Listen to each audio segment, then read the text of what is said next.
I was wrong. I was wrong. If we choose to leave the European Union, that France, Portugal, Germany, Spain, the rest would totally abide by supporting people like Lynn and the 118,000 other Brits who are living overseas. Absolutely. 3 years ago, my co-host on the Sunday Roast, Max Rothspear, did a video on British migrants living in Spain who voted for Brexit and now regret it.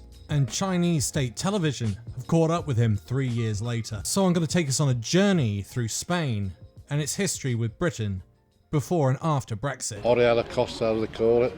It's all ex-British. If you walk about, you hear a lot of English spoken, do you? Yes, Yes, you do.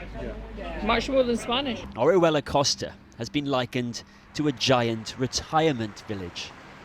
Rows of near-identical houses, home to perhaps one of the biggest concentrations of expat Brits anywhere. And we'll just like the weather, don't we? It's really nice. And it's February now, and it's 20 degrees. I know, yeah. Can't believe it, yeah.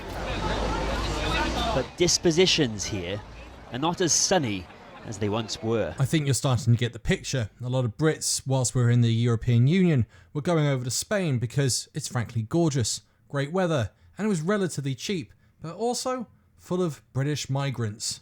Yet warnings were coming out about what would happen if the British decided to leave the EU, and these were completely poo-pooed by Brexiteers. Well, if there's one thing that makes the retirement dream possible for so many expat pensioners, it's their entitlement to free healthcare in Spain, paid for by the UK under EU-wide reciprocal arrangements. But a few days ago, the UK government announced that in a no deal, that would stop. That safety net would be pulled away. And that was the moment that for a lot of people here, Brexit got very real. Remember what he said at the beginning? No problems. Everything's fine. And yet, when we got to the actual stage of leaving, absolute panic was taking place in Spain, and no one over here was really talking about it. Splendid isolation. Dave England is not well, and he is worried. Well, I've got Parkinson's, which was diagnosed a couple of years ago. I had a heart attack just before Christmas. I've generalised arthritis. And how much is your medication costing? Medication's probably costing around €600-700 a month.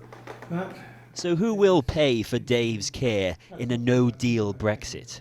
The UK government is advising pensioners to take out private medical insurance. If it comes to a point where private medical insurance is what's needed, where does that leave you? I'm in the cold. I've got no options there. I haven't slept properly in 2 years. I wake up sweating, I wake up wondering what's going on.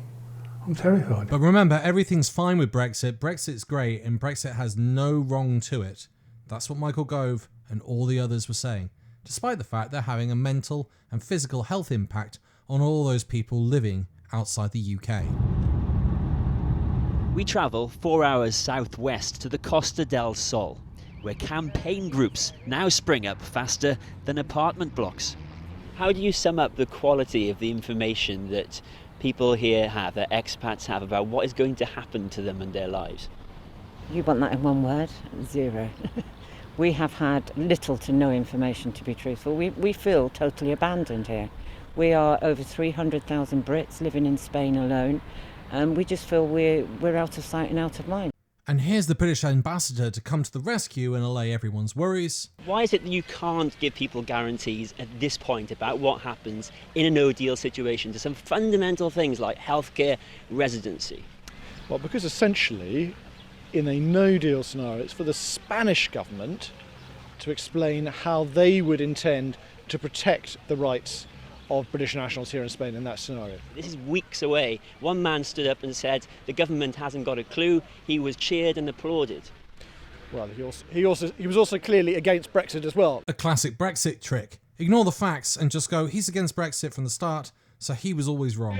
Celebrate tonight as we've never done before the greatest moment in the modern history of our great nation. Thank you! So now we go to a post-Brexit UK. And this is what Dave, who voted for Brexit, had to say. Retired at 65 as normal. As a lot of people, we're on a caravan site. There must be 650 caravans on our site alone, beautiful place to be, beautiful place to relax in. We're generally here mainly in a winter because of my health, as many others here are here for their health at our ages. In saying that, we like summer, we come here, we stay, you know, in the summertime. Brexit itself, when it first started, it was going to be brilliant because I honestly believed that Britain should stay Britain and we run by ourselves. And that's why I've included that clip from Michael Gove at the beginning, because it's just constant lies and no one's taken account for this. No one's been sacked, no one's been forced to resign as a result of these lies, which you heard at the very beginning. And Dave just repeated those lies. He said that we had no control over what was going on in the EU. We were in the Parliament, we could have a say at the Council, we could also put influence in other ways, soft power.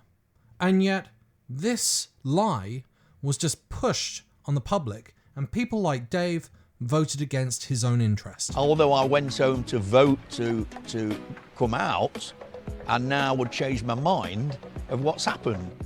Nobody told us, nobody explained or probably thought about people like yourselves caravanning around Europe. There must be 500,000 people doing that. And here's another one of those lives from the Channel 4 documentary. I don't think Spanish will turn English away because they're quite a big thing for their economy. It's that same mentality. We're too important to be pushed away, so they won't push us away. We just won't pay the members fee and we'll have access to the members club because we're just so important and great. And we heard the exact same thing with the German car industry. Nobody looking after us or telling us they forgot about the people abroad. I would say 50% of where I live are having to stay for 30 days, then have to go home. Half of them haven't got nowhere to go. They've sold the house, they haven't even got family back home to stay with family. You know, this 90-day thing is just tripping everybody. Instead of making it 180 and 90. And again, back on the control. Instead of doing it this way, which would suit me well, it's this arrogance that seems to come through all the way through Brexit, as well as the lies that support the arrogance. It's gigantic. It's a waterfall of crap that was obviously thrown through the media at as many people as possible, and it's stuck. What everybody would agree with and think it would be brilliant to do, there's people panicking on selling their properties purely because they're going to be away from their properties for 90 days. There's so many rumours going around we don't know. But at the same time, I would love to see a future where we've got 180 days. If I thought where I know what I know now, when I think the same thing now, there's no way would I have voted the way I did.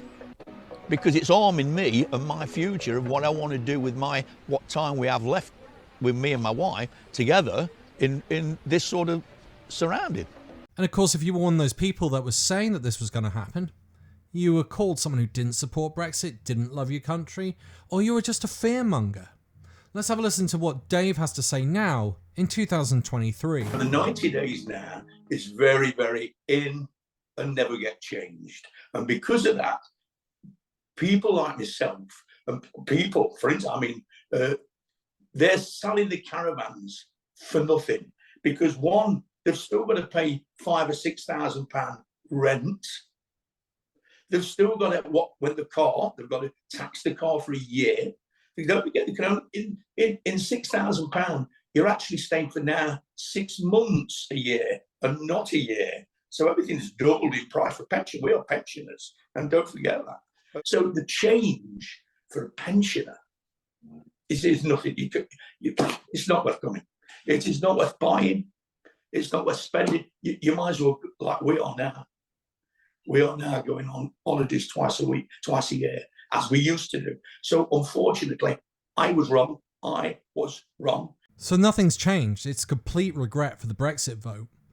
But let's have a listen to Michael Gove, and bear in mind, he's not apologised for this. None of the Brexiteers have. Even if your home country votes to leave the European Union, all your rights, all your privileges are carried on and are respected. So the one thing I would say to you, and indeed to everyone, who enjoys living and who enjoys the prospect of retirement, which I suspect is many years hence, enjoys thinking about retirement, the one thing is that your investment will be safe and your future will be safe, whatever the decision on June the 23rd. They're selling the caravans for nothing. And Gove is challenged on this, and he just brushes it aside. Sorry, someone like the French government would respect those laws. They would have to respect those laws. I mean, someone like the Spanish PM this week has said something completely different about a negative impact on British citizens, which seems wholly unfair.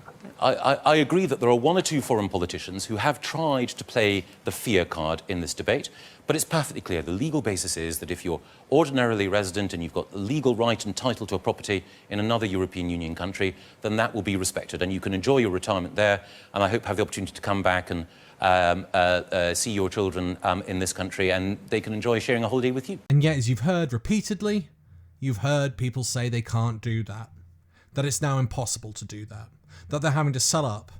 But Dave, who bought his Spanish holiday home after voting to leave, no longer wants to. What's the biggest thing you think you've learned that swayed you? Well, the freedom of movement in Europe, you know, for the proper European to be... So you want to keep your own freedom of movement so that you can come back and forth between here and the UK? Yes, I know it might be selfish, but I think on reflection now, we'd probably vote for, if we had a referendum, probably the other way now. Vote to remain now? To remain, I think you might have shot yourself in the foot a little bit. Might have done, yes, very well have done. And they're stuck because they've got no family back in the UK to go and live with, that they've got very little money left because they've had to sell everything for a discounted price. But Michael's all right. He's got his money. He doesn't have to worry about any of these things, does he? My plans for me and my wife was to not retire, but spend winters in Spain. It's changed, it's completely changed, because I can still spend the winter in Spain, but it's the amount of money I made to spend to have that luxury, where before I didn't have to think about that luxury. It was already made for me. Unfortunately, the bubble has burst.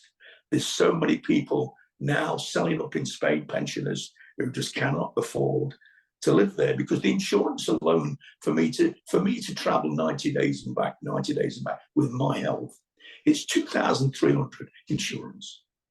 Wow. On top of the 6,000 you're paying rent. You could actually hear his voice breaking slightly there, as if he was almost tearing up because of the damage. And he was also asked, would he vote Brexit again? I wouldn't even consider voting to come out of Brexit. I would not consider doing it. The simple reason is we was promised, let's get it right, it was all about stopping people coming into England. Forget the trimmings around the edges. It was a stopping people. Our prime ministers and others was telling us all these pretty things, which, like a fool, we fell for. It's as simple as, I wish I was on the other side of the fence. I don't think Spanish will turn English away because they're quite a big thing for their economy. Once again, thank you to my YouTube and Patreon supporters. You do keep this channel going and growing. I appreciate even more during this cost of living crisis.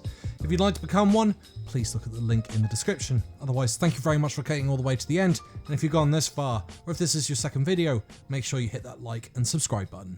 Bye for now.